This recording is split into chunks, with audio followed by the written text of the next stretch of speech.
ಮುಡಾ ಕೇಸಲ್ಲಿ ಒಂದು ಕಡೆ ವಾದ ಪ್ರತಿವಾದ ಜೋರ ನಡೀತಾ ಇದೆ. 12ನೇ ತಾರೀಕಿಗೆ ಅಭಿಷೇಕ್ ಮನು ಸಿಂಘ್ವಿ ಅವರು ಕೂಡ ಮುಖ್ಯಮಂತ್ರಿಗಳ ಪರವಾಗಿ ವಾದವನ್ನು ಮಂಡಿಸುವವರಿದ್ದಾರೆ.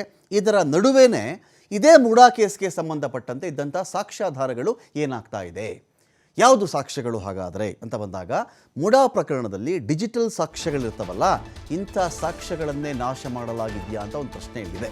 ಕಾರಣ, ಮುಡಾ ಕಮಿಷನರ್ ಇದ್ರಲ್ಲ ಅವತ್ತಿಗೆ, ಆ ಕಮಿಷನರ್ ಅವರ ಮನೆಯಲ್ಲಿ ಒಂದು CC ಕ್ಯಾಮ್ರಾ ಇತ್ತು. ಯಾರು ಬಂದಿದ್ದರು, ಯಾರು ಹೋಗಿದ್ರು ಗೊತ್ತಾಗ್ತಾ ಇತ್ತೇನು, ಯಾರು ಬಂದಿದ್ದರು, ಯಾರು ಹೋಗ್ತಾ ಇದ್ರು, ಯಾರು ಪ್ರಭಾವ ಬೀರಿದ್ರು, 50:50 ಕಥೆ ಏನು, 60:40 ಕಥೆ ಏನು, ಅಥವಾ ಬೇರೆ ವ್ಯವಹಾರಗಳ ಕಥೆ ಏನೋ ಗೊತ್ತಿಲ್ಲಲ್ವ ನಮಗೆ.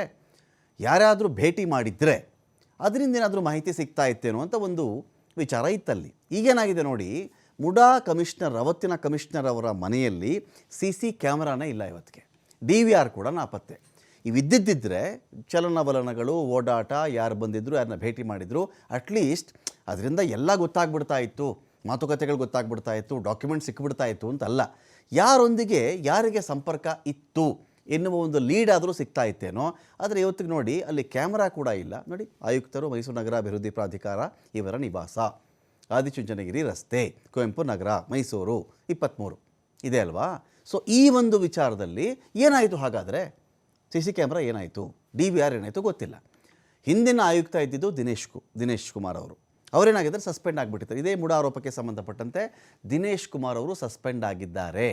ಈಗ CC ಕ್ಯಾಮ್ರಾನೋ DVR ಕೇಳಕ್ಕೆ ಹೋದರೆ ಗೊತ್ತಿಲ್ಲ, ಅದಿಲ್ಲ ಅಂತ ಹೇಳ್ತಾ ಇದ್ದಾರಲ್ಲ. ಹಾಗಾಗಿ ಹಿಂದಿನ ಆಯುಕ್ತರಾಗಿರುವ ದಿನೇಶ್ ಕುಮಾರ್ ಅವರ ಬಗ್ಗೆನೇ ಇದೀಗ ಅನುಮಾನ ಶುರುವಾಗಿದೆ.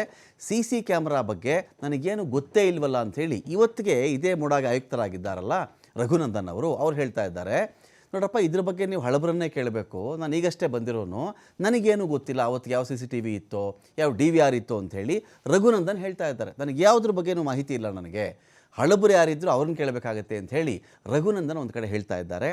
ಆಯುಕ್ತರ ಮನೆಯಲ್ಲಿಯೇ ಡೀಲ್ ನಡೆದಿದೆ ಅಂತ ಪ್ರತಿಪಕ್ಷಗಳೆಲ್ಲವೂ ಕೂಡ ಒಂದು ಕಡೆ ಆರೋಪವನ್ನು ಮಾಡ್ತಾ ಇದ್ವು. ಯಾವ ಕಮಿಷನರ್ ಅವತ್ತಿಗೆ ಇದ್ದರೋ ಆ ಕಮಿಷನರ್ ಕಾಲದಲ್ಲೇ ಪೂರ್ತಿ ಡೀಲ್ಗಳಾಗಿದ್ದು ಆವಾಗಲೇ ಇದು ಅಂತ ಆರೋಪವನ್ನು ಪ್ರತಿಪಕ್ಷಗಳೆಲ್ಲವೂ ಮಾಡಿದ್ವು. ಇನ್ನು ಮುಡಾದಲ್ಲಿ ಇದೀಗ ಈ ಥರ CCTVನೋ DVR ಇದರ ನಾಪತ್ತೆ, ಇದು ಕಾಣಿಸ್ತಾ ಇಲ್ಲ ಅಂತ ಬಂದಾಗ, ಹಾಗಾದರೆ ನಡೆದಿರೋದೇನು ಅಂತ ಒಂದು ಪ್ರಶ್ನೆ ಇದೆ. ಪ್ರಕರಣದಲ್ಲಿ ಡಿಜಿಟಲ್ ಸಾಕ್ಷ್ಯಗಳನ್ನು ನಾಶ ಮಾಡಬೇಕು ಅಂಥೇಳಿ ಅಧಿಕಾರಿಗಳು ಮುಂದಾಗಿದ್ದಾರಾ? ಮುಡಾ ಆಯುಕ್ತರ ಅಧಿಕೃತ ನಿವಾಸದಲ್ಲಿದ್ದಂತಹ CC ಕ್ಯಾಮ್ರಾ ಮತ್ತು DVR ಏನಾಯಿತು? 8 CC ಕ್ಯಾಮ್ರಾಗಳು ಮತ್ತು DVR ತೆಗೆದುಕೊಂಡು ಹೋಗಿದ್ದಾರೆ ಅಧಿಕಾರಿಗಳು ಅಂತ ಮಾಹಿತಿ ಇದೆ. ಹಿಂದಿನ ಆಯುಕ್ತರು ಅವುಗಳನ್ನು ಕೊಂಡೊಯ್ದಿರಬಹುದು ಅಂತ ಕೂಡ ಒಂದು ಅನುಮಾನ ವ್ಯಕ್ತವಾಗ್ತಾ ಇದೆಯಲ್ಲ. ಹಾಗಾದರೆ ಏನೂ ತಪ್ಪು ನಡೆದಿಲ್ಲ ಅಂತ ಆಗೋದಾದರೆ ಈ CC ಕ್ಯಾಮ್ರಾ DVR ಅಲ್ಲೇ ಇಡಬಹುದಾಗಿತ್ತು. ನಮ್ಮದೇನು ಪಾತ್ರ ಇಲ್ಲ ಇದರಲ್ಲಿ ಅಂಥೇಳಿ ಚೆಕ್ ಮಾಡ್ಕೊಳ್ರಪ್ಪ, ನೀವು DVR ಬೇಕಾದರೂ ಚೆಕ್ ಮಾಡ್ಕೊಳ್ಳಿ, CC ಕ್ಯಾಮ್ರಾದು ಚೆಕ್ ಮಾಡ್ಕೊಳ್ಳಿ. ಅಲ್ಲ, ಇವತ್ತಿಗೂ ಅದು ಅವಕಾಶ ಇದೆ, ಅದು ಬೇರೆ ವಿಚಾರ. ಯಾಕಂದರೆ ಒಂದು ಮರ್ಡರ್ ಕೇಸಲ್ಲಿ ಅಂತ ಬಂದಾಗಲೇ CC ಕ್ಯಾಮ್ರಾಗಳ ಫುಟೇಜ್ಗಳನ್ನು DVR ನಾಶ ಮಾಡಿದರೂ ಕೂಡ ಅದನ್ನು ರಿಟ್ರೀವ್ ಮಾಡತಕ್ಕಂಥ ಶಕ್ತಿ ಇವತ್ತಿನ ತಂತ್ರಗಾರಿಕೆಗೆ, ಟೆಕ್ನಾಲಜಿಗೆ ಇದೆ. ಹೀಗಿದ್ದಾಗ ಇದೇನು ದೊಡ್ಡ ವಿಷಯ ಆಗಲಾರ್ದು. ಆದರೂ ಮಾಡಿದ್ಯಾಕೆ ಅಂತ ಒಂದು ಅನುಮಾನ ಇದೆ. ಏನೂ ಇಲ್ಲಿ ನಡೆದೇ ಇಲ್ಲ ಅಂತ ಬಂದಾಗ ಕ್ಯಾಮ್ರಾಗಳು ನಾಪತ್ತೆ ಆಗೋದು, DVR ನಾಪತ್ತೆ ಆಗೋದಿದೆಯಲ್ಲ, ಸಾಕಷ್ಟು ಅನುಮಾನ ಮೂಡಿಸ್ತಾ ಇದೆ. ಮೈಸೂರಿನ ಕುವೆಂಪು ನಗರದ ಆದಿಚುಂಚನಗಿರಿ ರಸ್ತೆಯಲ್ಲಿರುವ ನಿವಾಸ, ಇದು ಹಿಂದಿನ ಆಯುಕ್ತರಿದ್ದಂಥ ನಿವಾಸ. ಇದು CC ಕ್ಯಾಮ್ರಾ ನಾಪತ್ತೆ ಆಗಿಬಿಟ್ಟಿದೆ. ಇದರ ಹಿಂದೆ ಸಾಕಷ್ಟು ಅನುಮಾನ ವ್ಯಕ್ತವಾಗ್ತಾ ಇದೆ. ಹಿಂದಿನ ಆಯುಕ್ತರು ಆಫೀಸಲ್ಲಿ ಕೆಲಸ ಮಾಡಿದ್ದಕ್ಕಿಂತ ಜಾಸ್ತಿ ಮನೇಲಿ ಕೆಲಸ ಮಾಡಿದ್ದೇ ಜಾಸ್ತಿ ಅಂತ. ಆಫೀಸಲ್ಲಿ ಕೆಲಸ ಮಾಡ್ತಾ ಇದ್ದಿದ್ದು ಕಡಿಮೆ, ಪ್ರತಿಯೊಂದು ವಿಚಾರ ಕೂಡ ಇವರ ಮನೆಯಲ್ಲೇ ಆಗ್ತಾಯಿತ್ತು. ಪ್ಲ್ಯಾನ್ ಆಗಲಿ, ನಿವೇಶನಗಳಾಗಲಿ, ಹಂಚಿಕೆ ಆಗಲಿ, ಬೇರೆ ಅದರ ಬಗೆಗಿನ ಡೀಲ್ ಆಗಲಿ, ಅನುಪಾತಗಳಾಗಲಿ, 60:50 50:50 ಇಂಥ ಅನೇಕ ವಿಚಾರಗಳು ಹಿಂದಿನ ಆಯುಕ್ತರ ಕಾಲದಲ್ಲಿ ಮನೆಯಲ್ಲೇ ಆಗ್ತಾಯಿತ್ತು. ಅವ್ರ ಆಫೀಸ್ಗೆ ಬರ್ತಾ ಇರಲಿಲ್ಲ, ಮನೆಯಿಂದನೇ ಕೆಲಸ ಮಾಡ್ತಾ ಇದ್ದಿದ್ದು ಜಾಸ್ತಿ ಅಂತ ಕೂಡ ಆರೋಪ ಇದೆಯಲ್ಲ. ಅನೇಕ ಡೆವಲಪರ್ಗಳು, ನಾನು ಆ ಲೇಔಟ್ ಮಾಡ್ತೀನಿ, ಈ ಲೇಔಟ್ ಮಾಡ್ತೀನಿ, ಡೆವಲಪರ್ಗಳಿದ್ದಾರಲ್ಲ, ಇವರೆಲ್ಲರೂ ಮನೆಗೆ ಬರ್ತಾಯಿದ್ರು, ಮನೆಗೆ ಕರೆಸ್ಕೊಳ್ತಾ ಇದ್ರು ಹಿಂದಿನ ಆಯುಕ್ತರು ದಿನೇಶ್ ಕುಮಾರ್ ಅವರು. ಈ ಚರ್ಚೆ ಇದೆ. 50:50 ಅನುಪಾತ ಆಗಲಿ, ಬದಲಿ ನಿವೇಶನ ಅಂದರೆ ಆಲ್ಟರ್ನೇಟಿವ್ ಸೈಟು ಅಥವಾ ತುಂಡು ಭೂಮಿ, ಎಲ್ಲದಕ್ಕೂ ಕೂಡ CCTVನೇ ಸಾಕ್ಷಿಯಾಗಿತ್ತು. ಯಾವ್ಯಾವ ಡೆವಲಪರ್ ಬಂದಿದ್ದರು, ಬಿಲ್ಡರ್ಗಳು ಯಾರ್ಯಾರು ಬಂದಿದ್ದರು, ಯಾವ ರೀತಿಯಲ್ಲಿ ಮಾತುಕತೆಗಳು ನಡೆದಿದ್ದಿರಬಹುದು, ಅವ್ರನ್ನೆಲ್ಲ ಕರೆಸ್ಕೊಂಡ್ರೆ ಸಾಕಲ್ಲ. ಇವತ್ತಿಗೆ ಇಂಥ ದಿನ, ಇಂಥ ತಾರೀಕು, ಇಂಥ ಟೈಮಲ್ಲಿ ನೀವು ಯಾಕೆ ಕಮಿಷನರ್ ಆಫೀಸಿಗೆ ಬಂದಿದ್ರಿ, ಸಕಾರಣ ಕೊಡಬೇಕಾಗತ್ತೆ ಆ ವ್ಯಕ್ತಿ. ಸರಿ, ಒಂದು ಸಲ ಬಂದಿದ್ದೆ, ಏನೋ ಲೇಔಟ್ ಮಾತಾಡೋದಿತ್ತು, ಸಮಯ ಬಂದಿದ್ದೆ ಅಂತ ಹೇಳಬಹುದು. 10 ಸಲ 15 ಸಲ 20 ಸಲ ಭೇಟಿಯಾಗಿದ್ದರೆ ಏನು ಕಾರಣಕ್ಕೆ ಬಂದಿದ್ರಿ?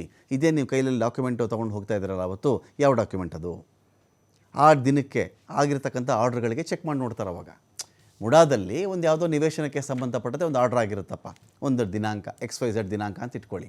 ಆದರೆ ಹಿಂದೆ ಒಂದು ವಾರ ಕಾಲದಲ್ಲಿ ಒಂದೇನೋ ಮೇಜರಾಗಿ ಒಂದಷ್ಟು ವ್ಯಕ್ತಿಗಳು ಮನೆಗೆ ಬಂದಿರ್ತಾರೆ, ಏನೋ ಪ್ಲಾನ್ ಬಗ್ಗೆ ಚರ್ಚೆ ಮಾಡಿರ್ತಾರೆ, ಯಾವುದೋ ವಿಷಯಗಳ ಬಗ್ಗೆ ಮಾತಾಡಿರ್ತಾರೆ.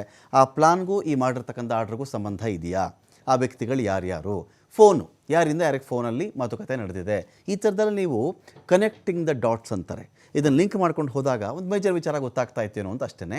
ಇದೀಗ DVR ಸಹಿತವಾಗಿ CC ಕ್ಯಾಮ್ರಾಗಳನ್ನು ತೊಗೊಂಡು ಹೋಗಿರ್ತಕ್ಕಂಥ ಅನುಮಾನ ಇದೆ. ಹಾಗಾಗಿ ಹಿಂದಿನ ಆಯುಕ್ತರಾದಂತಹ GT ದಿನೇಶ್ ಕುಮಾರ್ ಅವರ ಮೇಲೆ ದೊಡ್ಡ ಅನುಮಾನ ಇಲ್ಲಿ ವ್ಯಕ್ತವಾಗ್ತಾ ಇದೆ. ಸದ್ಯ ಆಯುಕ್ತರ ಅಫಿಷಿಯಲ್ ನಿವಾಸ ಇದರ ನವೀಕರಣ ಕಾರ್ಯ ಕೂಡ ನಡೀತಾ ಇದೆ. ಕ್ರೀಡಿಸ್ಕೊಳ್ಳೋಕೆ ಇದೀಗ ಪುನೀತ್ ಇದ್ದಾರೆ. ಪುನೀತ್, ಏನು ಕಥೆ ಇದು? CCTV ಏನಾಯಿತು, DVR ಏನಾಯಿತು? ದೊಡ್ಡ ಮಟ್ಟದ ಒಂದು ಅಕ್ರಮ ನಡೆದಿರಬಹುದೇನೋ ಅಂತ ಅನುಮಾನ ಕೂಡ ವ್ಯಕ್ತವಾಗ್ತಾ ಇದೆ. ಸೊ ಎಲ್ಲ ಎಲ್ಲಿದ್ದಾರೆ? ದಿನೇಶ್ ಕುಮಾರ್ ಅವರು ಏನು ಹೇಳ್ತಾರೆ ಇದ್ರ ಬಗ್ಗೆ ಅಂತ?